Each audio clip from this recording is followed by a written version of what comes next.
వాక్యం జీవం కలిగింది. జీవం కలిగిన వాక్యాన్ని నాలో నింపి తిరిగి ఆయన సన్నిధిలో నిలవబడి కృపనిచ్చిన స్వరం రాని రోజుల్లోంచి స్పష్టంగా మాట్లాడగలిగే నూతన స్వరాన్ని ఇచ్చి స్పష్టంగా మాట్లాడగలిగే స్థితిలోకి తీసుకొచ్చిన దేవదేవునికి ముందుగా వందనాలు, స్తుతులు, స్తోత్రాలు చెల్లిస్తున్నాను. అదే రీతిగా సమయం ఇచ్చిన దైవజనులు బ్రదర్ మురళి గారికి వందనాలు. అలాగే కల్వరి స్వరం విశ్వాసులందరికీ కూడా దేవుని నామంలో వందనాలు తెలియజేసుకుంటున్నాను. మీ అందరికీ తెలుసు, ఒకప్పుడు మాట లేకుండా మీ మధ్య కూర్చున్న స్థితి నుంచి ఈ రోజున స్పష్టంగా మాట్లాడగలిగే స్థితికి అద్భుతకరుడు, ఆశ్చర్యకరుడైన మన దేవుని వల్లనే సాధ్యం అవుతుంది. ఒక చిన్న క్లుప్తమైన వాక్యాన్ని మనం ఈరోజు ధ్యానం చేద్దాం. మత్తయి సువార్త 3వ అధ్యాయం 7వ వచనం నుంచి 10వ వచనం వరకు ఇలాగ రాయబడి ఉంది. అతడు పరిసయ్యులలోను సద్దుకయ్యులలోను అనేకులు బాప్తిస్మం పొందువచ్చుట చూచి, సర్ప సంతానమా, రాబో ఉగ్రతను తప్పించుకొనుటకు మీకు బుద్ధి చెప్పిన వాడెవడు? మారు మనసుకు తగిన ఫలము ఫలించుడి. అబ్రహాము మాకు తండ్రి అని మీలో మీరు చెప్పుకొన్న తలంచవద్దు. దేవుడు ఈ రాళ్ల వలన అబ్రహామునకు పిల్లలు పుట్టింపగలడని మీతో చెప్పుచున్నాను. ప్రాముఖ్యమైన వాక్యం. ఇప్పుడే గొడ్డలి చెట్ల వేరున ఉంచబడి ఉన్నది గనుక మంచి ఫలములు ఫలింపని ప్రతి చెట్టును నరకబడి అగ్నిలో వేయబడును. దేవుని సహాయాన్ని కోరుకుందాం. పరిశుద్ధుడా, జీవం కలిగిన మా యేసయ్య, నమ్మకమైన మా రాజా, వందనాలు, స్తుతులు, స్తోత్రాలు. మా జీవితాల్లో మరొక దినాన్ని పొడిగించి మీ సన్నిధిలో గడిపే ధన్యతనిచ్చిన మా దేవా, అయినా వాక్యాన్ని పట్టుకుని దేవా, మీ వాక్యము మీ బిడ్డల ముందు నిలబడి ఆయన మీ కొరకైన సాధనంగా ఈరోజు నిలబడి ఉన్నాను దేవా. మీ సిలువ చాటును మరుగుపరచండి. మనుషులకు కాదు కానీ ఘనత మీకే, ఘనత మహిమ ప్రభావాలు చెల్లించుకుంటూ పరిశుద్ధాత్మ సహాయాన్ని మా మీద ఉంచి మాతో మాట్లాడమని వాక్యం ద్వారా నేర్చుకొని దేవా, మా జీవితాలను సరిచేసుకుని మీ పోలికలోకి మేము మరి కృపను దయచేయమని యేసుక్రీస్తు పరిశుద్ధమైన నామములో ప్రార్థిస్తున్నాం తండ్రి, ఆమెన్. అక్కడ ఆ సందర్భం ఏంటంటే, బాప్తిసం ఇచ్చు యోహాను బాప్తిసం ఇస్తూ ఉన్నాడు. అనేక మంది తమ పాపాలను ఒప్పుకొని బాప్తిసాన్ని పొందడానికి వస్తూ ఉన్నారు యోర్దానులో. అయితే వాళ్ళల్లో పరిసయ్యులు, సద్దుకయ్యులు ఉన్నారు. ఎవరున్నారు? పరిసయ్యులు, సద్దుకయ్యులు. అంటే వారెవరంటే దేవుణ్ణి ఎరిగిన వారు, అంటే మనలాంటి వాళ్ళు అనుకుందాం, విశ్వాసులు. దేవుణ్ణి తెలుసుకున్న వాళ్ళు కూడా బాప్తిసం కొరకు వస్తూ ఉంటే, సహజంగా ఎవరికైనా దైవజనులకి, దేవుని బిడ్డలకి బాప్తిసం తీసుకుంటుంటే మనకు కూడా చాలా ఆనందంగా ఉంటుంది, చాలా సంతోషంగా ఉంటుంది కదా. అయితే వ్యతిరేకంగా బాప్తిసం ఇచ్చు యోహాను వాళ్ళను ఒక మాటతో అక్కడ కొంచెం కట్ చేస్తున్నట్టు, కొంచెం బాధాకరమైన మాటతో వాళ్ళని సంబోధిస్తున్నట్టు అక్కడ రాయబడి ఉంది. ఏమని అంటున్నాడు? సర్ప సంతానమా అని సంబోధిస్తున్నాడు వాళ్ళని. సర్ప సంతానమా. ఎందుకు అలాగ మాట్లాడుతున్నాడు, అంత కఠినంగా మాట్లాడుతున్నాడంటే, బాప్తిసం ఇచ్చు యోహాను గురించి యేసుప్రభుల వారు అన్న ఒక గొప్ప మాట సాక్ష్యం ఏంటండి? స్త్రీలు కనిన వారిలో యోహాను కంటే గొప్పవాడు లేడు. స్త్రీలు కనిన వారిలో యోహాను కంటే గొప్పవాడు భూమి మీద లేడని యేసుప్రభుల వారు సాక్ష్యం ఇస్తున్నారు. ఏమిటి ఆయన గొప్పతనం? ఏమిటి అంటే, ఉన్నది ఉన్నట్టు నిజాన్ని నిక్కచ్చిగా మాట్లాడటం, ఖచ్చితత్వంగా తను చాటించాలని అనుకున్న విషయాన్ని సుస్పష్టంగా మొహమాటం లేకుండా. అప్పుడప్పుడు మన బ్రదర్ మురళి చెప్తుంటారు కదా, కఠినంగా ఉంటాయి మాటలు. దేవుని బిడ్డలు అలాగే మాట్లాడుతుంటారు, దైవజనులు. కొంచెం మనకు మనసు నొచ్చుకున్నా కఠినంగా ఉంటుంది మాట. దేవుని వాక్యమే కఠినంగా ఉంటుంది. అది రెండంచులు కలిగిన ఖడ్గం వంటిది, వాడిగలిగిన ఖడ్గం వంటిది. అది ప్రాణాత్మదేహాల్లో మూలుగుని విభజించున్నంత మట్టుకు దూరుతూ ఉంటుంది అది. అయితే హృదయాన్ని పరిశీలించే దేవుడు తన ప్రవక్తకి ఆ ధన్యతనిచ్చి, వారు వస్తున్న వాళ్ళు బాప్తిసం పొందడానికి వస్తున్న వారిని గమనించాడు. గమనించి మారు మనస్సు కలిగింది అంటే మీనింగ్ ఏంటి? మారు మనసుకు తగిన ఫలము ఫలించాలి. అంతే కదా. ఎవరికైనా ఏదన్నా చదువుకున్నాడు అని అంటే ఆ చదువు కనబడాలి కదా. ఆ విలువ లేదా ఆయన మాట తీరు కావచ్చు, లేకుంటే ఆయన ఇంకా ఏదన్నా నాలెడ్జ్, ఆ జ్ఞానం కావచ్చు, అలాంటిది మారు మనసుకు తగిన ఫలము. ఆ ఫలాన్ని కూడా ఫలించాలి. అది ఫలించటం లేదు అనే విషయాన్ని బాప్తిసం ఇచ్చు యోహాను గ్రహించి సర్ప సంతానమా మీకు బుద్ధి చెప్పిన వాడు ఎవడు అని ఆ మాట మాట్లాడుతూ, రాబో ఉగ్రతను తప్పించుకున్నటకు మీకు బుద్ధి చెప్పిన వాడెవడు, ఇప్పుడే గొడ్డలి ఎక్కడ ఉంచబడిందంట, చెట్ల వేరున ఉంచబడి ఉన్నది. చెట్ల వేరు దగ్గర గొడ్డలి ఉంచబడింది. గొడ్డలి ఎందుకు చెట్ల వేరు దగ్గర ఉంచబడింది అని అంటే కారణం ఏంటి అని అంటే, దేవునికి ఇష్టమైన ఫలాలు ఫలించలేని స్థితిలో వాళ్ళు ఉన్నారు అని. ఆ విషయాన్ని హృదయాన్ని పరిశీలించే దేవుడు కనుక్కున్నాడు, తన ప్రవక్త ద్వారా బయలుపరుస్తున్నాడు. కాబట్టి ఎప్పుడైతే మారు మనసుకు తగిన ఫలము ఫలించమో అప్పుడు ఆ చెట్ల వేరున ఏ రీతిగా గొడ్డలి ఉంచబడింది. గొడ్డలి అక్కడ ఉంచబడింది, కానీ గొడ్డలి పట్టుకొని అయితే ఎవరు లేరు. గొడ్డలి ఇప్పుడు వేరు మీదకి వచ్చింది, వేరు మీదకి తీర్పు వచ్చింది. అది తీర్పు, అది అంతిమ తీర్పు. అంతిమ తీర్పు గొడ్డలి మీదకి ఎందుకు వచ్చింది అని అంటే, ఇంతకుముందు చెట్టు మంచిదైతే ఫలం మంచిది అవుతుంది. ఇప్పుడు ఫలం కావాలి, అంతే కదా. మారు మనసుకు తగిన ఫలాన్ని ఫలించమంటుంటే కారు ద్రాక్షాలు ఫలిస్తున్నారు. మారు మనసుకు తగిన ఫలము ఫలించాలి అని అంటే బైబిల్లో రాయబడిన మాట, చెట్టు మంచిదైతేనంట ఫలం మంచిది అవుతుందంట. చెట్టు మంచిది అవ్వాలంటే వేరు మంచిది అవ్వాలి ముందు. వేరు మంచిది కాలేదనుకోండి, చెట్టు మంచిది కాదు, అంతే కదా. వేరు సరిగా లేదంటే అది సరిగా రాదు, ఎదుగుదల ఉండదు, రకరకాలుగా అయిపోతుంది. కాబట్టి ఈ రోజున తీర్పు వేరు మీదకి వచ్చింది. డైరెక్ట్గా దేవుడు తీర్పును వేరు మీదకి తీసుకొచ్చాడా అని అంటే కాదు. మొట్టమొదటగా ఆయన తీర్పుని ట్రంక్ అంటారు, కాండం మీదకే తీసుకొచ్చాడు.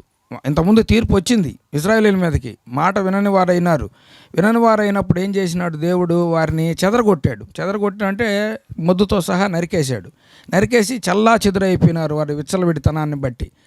అప్పుడు కొంతకాలం తర్వాత తిరిగి ఆయన ప్రేమాపూర్ణుడైన దేవుడు తిరిగి ఆయన ప్రేమ పొంగడాన్ని బట్టి తన బిడ్డల మీద తిరిగి యెషయా మొద్దు ఏమైంది, చిగురించటం మొదలుపెట్టిన తర్వాత ఏమైనా మాట వినటం చేశారా అంటే మళ్ళీ వాళ్ళు విశ్వాసఘాతుకులైనారంట, దేవుని ఎరగని జనాంగమైనారంట. తర్వాత ఏం చేసినాడు దేవుడు, కొమ్మల్ని విరిచేసినాడు. అప్పుడేమో తీర్పు వస్తుంటే మొద్దును నరికినప్పుడు తోటమాలి అడ్డం వచ్చాడు, ఈ సంవత్సరం కూడా ఉండనియ్యా అని అన్నప్పుడు సరే అని విడిచిపెట్టడం జరిగింది. తర్వాత కొమ్మల్ని విరిచేసినాడు. కొమ్మల్ని విరిచిన తర్వాత అంటే సువార్త వారి దగ్గరకు వచ్చినప్పుడు దాన్ని తృణీకరించేవారైనారు వారు. అప్పుడు సువార్త ఏం చేసింది, అన్యజనుల యొద్దకు వెళ్ళినప్పుడు అడవి ఒలీవ చెట్లైనటువంటి మనల్ని తీసుకొచ్చి తుంచబడిన ఆ కొమ్మలకి అంటు కట్టబడటం జరిగింది. కొత్త నిబంధన సంఘంగా మనల్ని కట్టి ఈ రోజున ఫలింపజేస్తున్నాడు. అయితే ఇప్పుడు కూడా దేవుని మాట వినని జనాంగం తయారైనారు. కాబట్టే తీర్పు ఇప్పుడు ఎక్కడికి వచ్చింది, వేరు మీదకి వచ్చింది. ఇంకా అంటే ప్రాబ్లం ఎక్కడుంది అని అంటే, ఫస్ట్ కాండాన్ని నరికినారు, తర్వాత కొమ్మలు నరికినారు. అరే ప్రాబ్లం ఇక్కడ కాదు, అంత మొద్దు కూడా అయిపోయింది. చివరికి వేరు మీదకి వచ్చింది. ఎందుకంటే వేరులో ఉంది పాపం, వేరు. చెట్టు అనేది విశ్వాసికి సాదృశ్యం. వేరు అనేది వాళ్ళ యొక్క స్వభావానికి వేరు కనపడదు. చెట్టు కనిపిస్తుంది అంటే నేను రాజ్కుమార్, నా స్వభావం అనేది నా వేరు, అది లోపల ఉంటుంది. నేను బైకి చక్కగా ప్యాంటు షర్ట్ వేసుకొని బాగానే కనబడుతుంటాను. నా హృదయం ఘోరమైన జబ్బు కలిగింది. హృదయ ఆలోచనలు ఎలాంటివో మీకు తెలియవు, కనబడవు, అంటే వేరు లాంటివి. అందుకే ఆ హృదయం అలాంటిది. కాబట్టి వేరు మీదకి రోజున తీర్పు వచ్చింది. దాన్ని పట్టుకొని ఎవరు లేరు. ఆ విషయాన్ని మనం గమనించాలి. ఆ గొడ్డలతో మనల్ని మనం సరిచేసుకోగలిగితే అంతిమ తీర్పును తప్పించుకోగలుగుతాము, లేని ఎడల తీర్పులోనికి పోతాం. కాబట్టి ఈ రోజున దేవుడు మనకు వేరును గురించి మాట్లాడుతున్నాడు. నా వేరు మంచి వేరు అయి ఉండాలి. ఒకవేళ లేనట్లయితే మంచి చెట్టు కాలేం, మంచి ఫలాలు ఫలించలేం. కాబట్టి ఈ రోజున ఒక 4 వేర్లు చెప్తాను. ఆ వేరుల్లో మనం ఏ వేరుల్లో అన్నా ఉన్నామా అని ఒకసారి పరిశీలించుకొని మనం ముగించుకుందాం.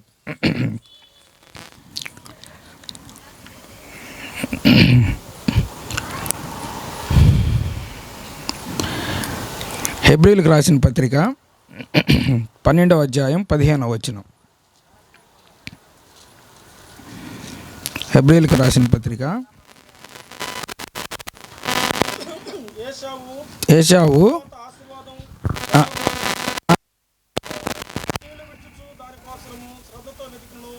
మారు మనసు పొందని అవకాశం దొరకక విసర్జింపబడిన మీరు ఎరుగుదురు. 15 బ్రదర్, 12-15 పర్వాలేదు, సరిపోద్దు. మీలో ఎవడను పొందక చేదైన వేరు ఏదైనా మొలిచి కలవరపరుచునేమో అని అనేకులు అపవిత్రులైపోవుదురేమో అని ఒక పూట కూటి కొరకు తన జ్యేష్ఠత్వం నమ్మివేసిన ఏశావు వంటి భ్రష్టుడైనను వ్యభిచారులైనను ఉండునేమోననియు జాగ్రత్తగా చూసుకొనుడి. ఇదేం వేరండి? చేదైన వేరు. చేదైన వేరు. ఈ చేదైన వేరు చేదు అంటే ఏంటంటే ద్వేషం. ఒక వ్యక్తిలో చేదు స్వభావం అంటే ద్వేషం. ఆ ద్వేషం అనేది ఎలా ఉంటుంది అని అంటే, బైబిల్లో ఒక రాజు ఉన్నాడు. ఒక రాజు, సౌలు రాజు. సౌలులో ద్వేషం ఉంది. ఎలాంటి ద్వేషము? చంపే అంత ద్వేషం ఉంది సౌలులో. ఒకనాడు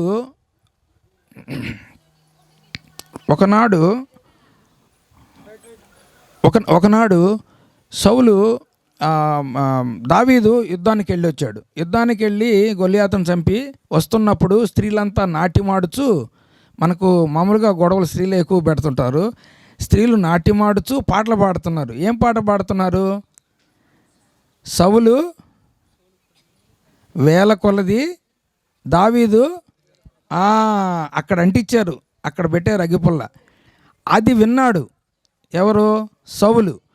నాట నుండి దావీదు మీద విషపు చూపు నిలిపెను అని ఉంటుంది. నాట నుండి. ఏ నాట నుండి?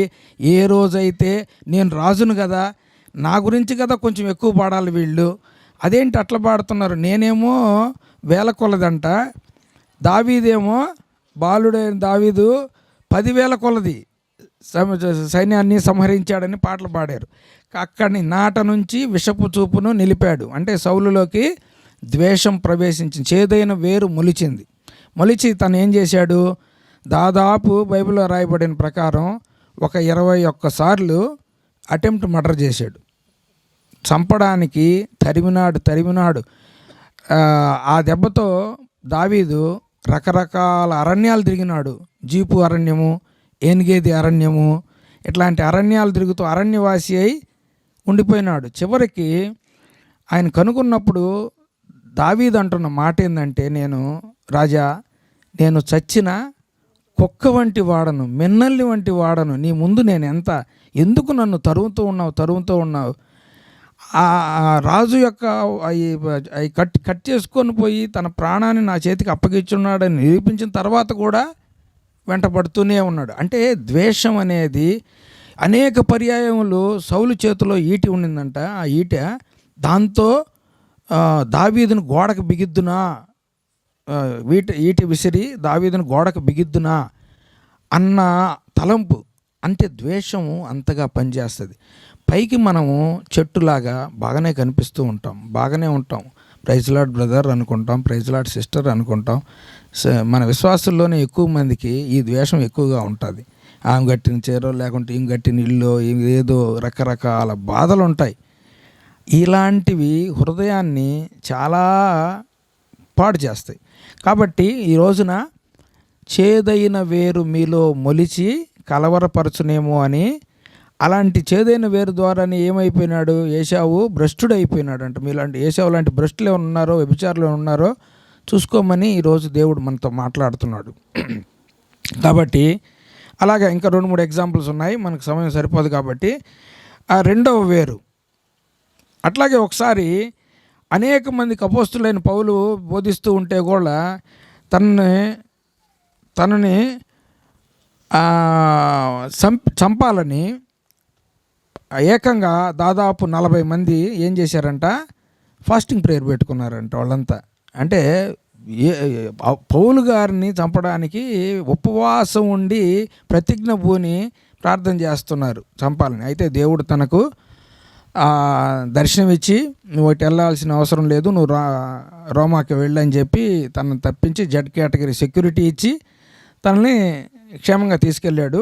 కాబట్టి అటువంటి చేదైన వేరు ఏదైనా మనలో మొలిచి ఉందేమో ఈ రోజున మనం పరిశీలించుకోవాల్సిన వారమైనా. అదే రీతిగా హోషేయ గ్రంథం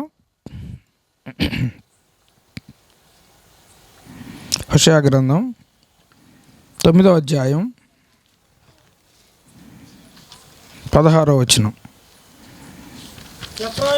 ఎఫ్రాయిము మొత్తబడెను, వారి వేరు ఎండిపోయెను. ఇదేం వారు ఫలమియ్యరు. ఎండిపోయిన వేరుంటే ఏమవరు? మారు మనసుకు తగిన ఫలము లేకపోవటానికి ఒక కారణం ఎండిపోయిన వేరు. ఈ రోజున ఎండిపోయిన వేరు ఉందేమో అని మనం ఒకసారి పరిశీలించుకుందాం. ఎండిపోయిన వేరు ఎండిపోయిందంట. వాళ్ళ వేరు ఎందుకు ఎండిపోయింది అంటే కారణం, వారిలో మొదటగా భక్తి ఎండిపోయింది. అంతకుముందు బాగా భక్తిగానే ఉన్నారు. వారిలో భక్తి ఎండిపోవటాన్ని బట్టి వారి వేరు ఎండిపోయింది. ఎండిపోయిందంటే చెట్టు ఎండిపోద్ది. చెట్టు ఎండిపోయిందంటే ఇంకా ఫ్రూట్స్ రావు, ఫలాలు ఫలించరు. కాబట్టి వాళ్ళ భక్తి ఎందుకు ఎండిపోయింది అంటే రకరకాల కారణాలు ఉన్నాయి అక్కడ. చూడండి, ఆ హోషేయ 4వ అధ్యాయం 17వ వచనం. టకటక తొందరగా చదువుదాం. 4:17.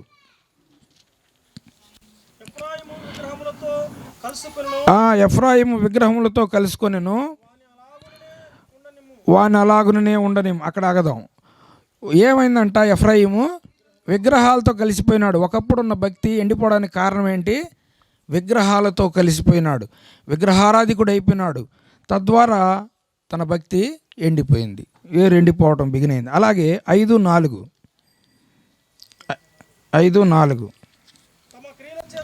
తమ క్రియల చేత అభ్యంతరపరచబడిన వారై తమ దేవుని యొద్దకు తిరిగి రాలేకపోదురు. వారిలో వ్యభిచార మనస్సు ఉండుట వలన వారు యెహోవా ఎరగకయుందురు. వారిలో అభ్యంతర క్రియలు బయలుదేరినాయి, వారిలో వ్యభిచార మనస్సు వచ్చేసింది. తద్వారా భక్తి ఎండిపోయింది. భక్తి ఎండిపోవటం ద్వారా వారి వేరు ఎండిపోవటం జరిగింది. అలాగే హోషేయ 5:11 ఎఫ్రాయిమును మానవీయ పద్ధతులను బట్టి వారికి అధిక శ్రమ కలుగును, వారు శిక్షింపబడి హింస నొందుదురు, బాధింపబడుదురు. వీరెవరంట? మానవీయ పద్ధతిని అవలంబించడం బిగించేసినారు, దేవుని పద్ధతిని విడిచిపెట్టారు, మానవీయ పద్ధతిలోకి వెళ్ళిపోయినారు. క్రమేణా అన్ని జనులతో కలిసిపోవటం బిగినైంది. మొదటగా భక్తి ఎండిపోయింది. ఆ భక్తి ఎండిపోవడానికి కారణాలు విగ్రహారాధికులైనారు, అభ్యంతర క్రియలు వచ్చినాయి, వారిలో విచార మనస్సు కలిగిపోయింది.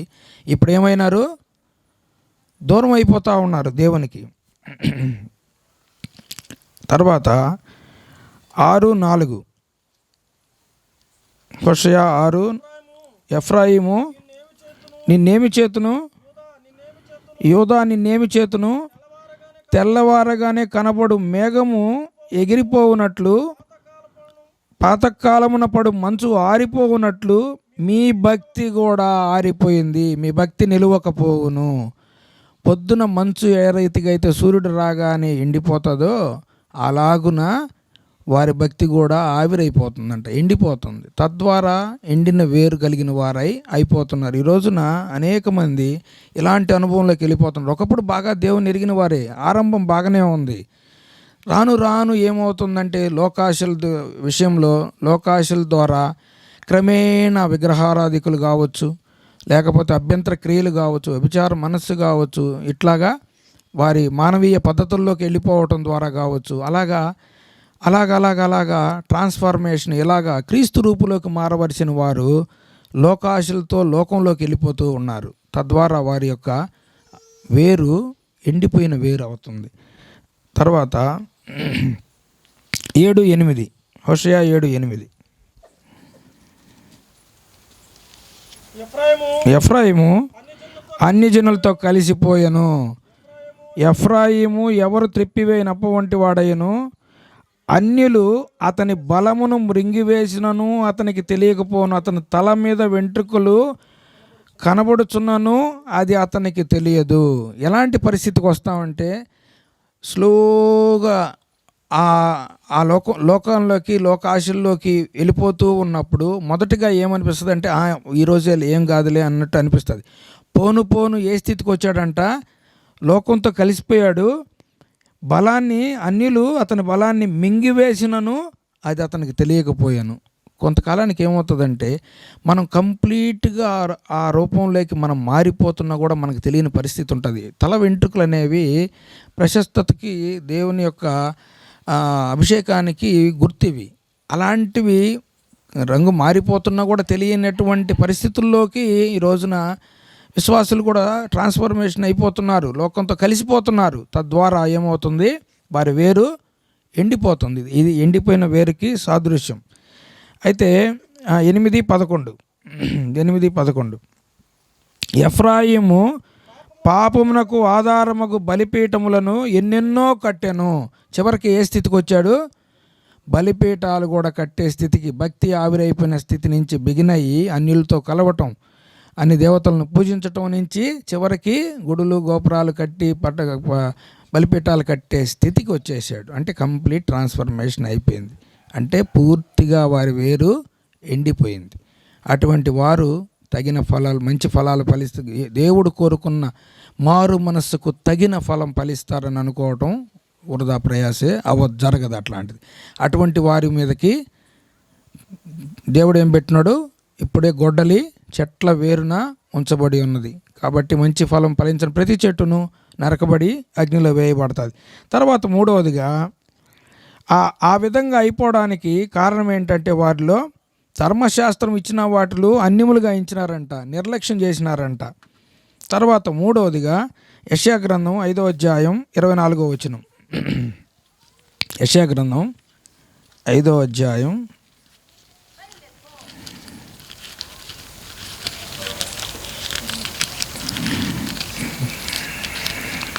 నేను నా ద్రాక్ష తోటను చేసిన దానికంటే మీరేమి దానికి చేయగలరు.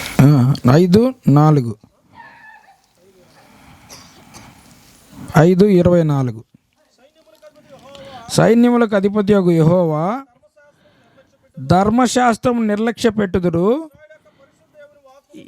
ఇజ్రాయేలు యొక్క పరిశుద్ధ దేవుని వాక్కును అండర్లైన్ చేసుకోండి, తృణీకరించుదురు.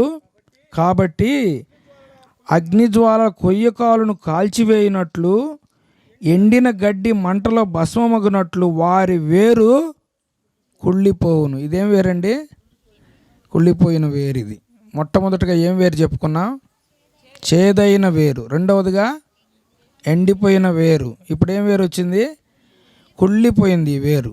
ఈ వేరు కుళ్ళిపోవడానికి కారణాల పైన చాలా స్పష్టంగా రాయబడ్డాయి. ఏంటంట, ఇజ్రాయేలు యొక్క పరిశుద్ధ దేవుని వాక్కును మొట్టమొదటిగా సైన్యములకు అధిపతి యెహోవా యొక్క ధర్మశాస్త్రం నిర్లక్ష్య పెట్టుదురు. ధర్మశాస్త్రాన్ని నిర్లక్ష్య పెట్టినారు. దేవుని వాక్కును, వారి యొద్దకు వచ్చిన దేవుని వాక్కును తృణీకరించారు.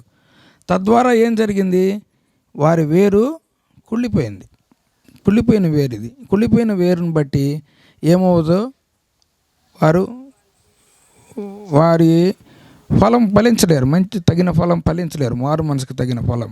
కాబట్టి ఇది కుళ్ళిపోయిన వేరు. వారు ధర్మశాస్త్ర నిరీక్షణ చేశారు. తర్వాత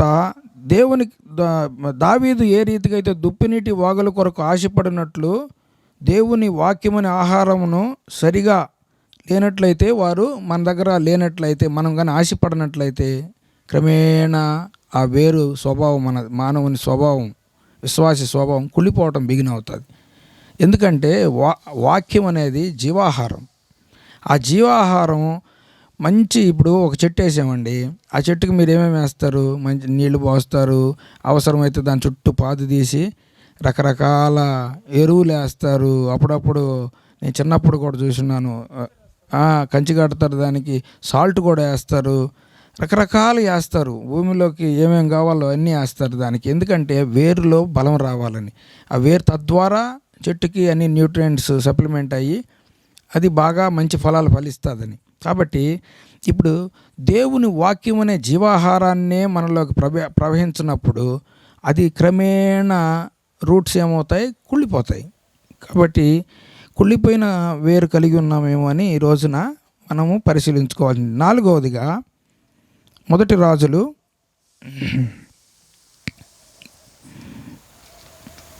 14వ అధ్యాయం 15వ వచనం.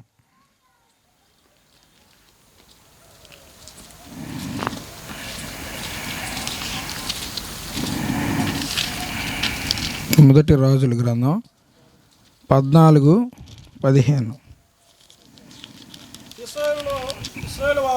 ఇశ్రాయేలు వారు దేవతా స్తంభమును నిలిపి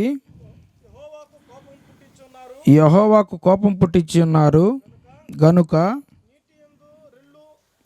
నీటి యందు అల్లాడినట్లు యెహోవా ఇశ్రాయేలును మొత్తి ఒకడు వేరును పెళ్ళగించున్నట్లు వారి పితరులు తాము పెళ్ళగించును. ఇది ఏం వేరండి? ఇది పెళ్ళగింపబడిన వేరు. పెళ్ళగింపబడిన వేరు. ఎందుకు పెళ్ళగింపబడ్డది ఇది? వాళ్ళు ఏం చేశారంట? దేవతా స్తంభాలు నిలిపి యెహోవాకు కోపం పుట్టించారు. ఎందుకు? రోషం కలిగిన దేవుడు తనకు రావలసిన మహిమ వేరొకరికి చెందుతుంటే చూసి విడిచిపెట్టేవాడు కాదు రోషం కలిగిన దేవుడు. కాబట్టి తనకు రావలసిన మహిమ వేరే దేవతా స్తంభాలను నిలవబెట్టి వాటితో పూజిస్తూ ఉన్నప్పుడు ఆ కీర్తి ఘనత రావట్లేదని ఏం చేశాడు? వారిని పెళ్ళగించేశాడు వేరులతో సహా. అది పెళ్ళగింపబడిన వేరు. కాబట్టి ఈ రోజున దేవునికి ఇవ్వవలసిన స్థానం, దేవునికి ఇవ్వవలసిన ఘనత, దేవునికి ఇవ్వవలసిన కీర్తి, దేవునికి ఇవ్వవలసిన మహిమ దేవునికే చెందాలి. ఆయన రోషం కలిగిన దేవుడు. ఆయన్ని మనము ఎక్కడైనా ఏ పని చేస్తున్నా దేవుని మహింపరిచే విధంగా ఉండాలి. మనకు ఇప్పుడు ఇందాక సహోదరులు పాస్టర్ గారు చెప్పారు, ఇవన్నీ దేవుని మహిమ నిమిత్తం ఇవ్వబడినాయి, దేవుని కొరకై ఇవ్వబడినాయి. తద్వారా దేవుని మహింపరచబడుతున్నాడు. ఈ రోజున ఇంత చక్కగా మాట్లాడుకోగలుగుతున్నాం, పాటలు పాడగలుగుతున్నాం అంటే దేవుని మహింపరచడానికి. ఏది ఇచ్చినా అది దేవుని కొరకైనా చివరికి మన పిల్లల్ని కూడా దేవుని కొరకై సమర్పిస్తూ ఉన్నాం. దేవుడు ఇచ్చినవి దేవుని కొరకు సమర్పించే వారంగా ఉండాలి, ఆయన మహింపరిచే వారంగా ఉండాలి. కాబట్టి లేని పక్షంలో ఎటువంటి ఆయనకి రావాల్సిన ఘనత ఆయనకి దక్కనప్పుడు పెళ్ళగింపబడిన వేరు అవుతాం మనం. తద్వారా మనము మంచి ఫలాలు, చెట్టు ఎండిపోవడం జరుగుతుంది, అంటే మనిషి ఎండిపోవడం జరుగుతుంది, మంచి ఫలాలు ఫలింపలేని స్థితిలో ఉంటాం. చివరిగా మత్తయి సువార్త 13వ అధ్యాయం 6వ వచనం. మత్తయి సువార్త 13:6. సూర్యుడు ఉదయించినప్పుడు అది వాడి వేరు లేనందున ఎండిపోయాను. ఇది సూర్యుడు ఉదయించినప్పుడు అవి మాడి వేరు లేనందున ఎండిపోయాను. ఇదేంటంటే ఇది లోతుకు వెళ్ళలేని వేరు, లోతునకు వెళ్ళలేని వేరు. ఎండొచ్చింది అనుకోండి, వెంటనే ఎండిపోతుంది. ఫస్ట్ బాగానే మొలుస్తుంది, టకటక మొలుస్తుంది. రాత్రి నెలను పడింది అనుకోండి, టకటక మొలిచి వేర్లు కిందకి వెళ్ళలేని స్థితిలో ఉన్నందువల్ల, పటిష్టంగా లేనందువలన అది ఎండ రావటం అంటే మీనింగ్ ఏంటంటే విశ్వాస జీవితంలో ఒక చిన్నపాటి ఏదన్నా శోధన కలిగినా, ఒక చిన్నపాటి ప్రాబ్లం వచ్చినా, లేదా ఒక 6 నెలల క్రితం నేనున్న స్థితి అనుకోండి, ఆత్మీయంగా బలంగా లేవనుకోండి, ఏంద్రా మనకే ఇలాంటి కష్టాలు వస్తున్నాయని ఈజీగా తప్పిపోతాం. అలాంటి స్థితి అంటే వాక్యము దేవుని యెడల మన హృదయంలో విశ్వాసము లేనట్లయితే ఏమవుతుందంటే అది లోతుకు వెళ్ళలేని స్థితిలో ఉంటుంది. అది ఆ వేరు. అప్పుడు ఏమవుతుంది? చిన్న వాటికి కూడా పడిపోతుంది. పునాదులు గట్టిగా లేనప్పుడు పడిపోతుంది. కాబట్టి ఇది లోతుకు వెళ్ళలేని వేరు. ఇప్పుడు ఒకసారి అన్నీ ఒకసారి చెప్పండి, ముగించుకుందాం. మొట్టమొదటిది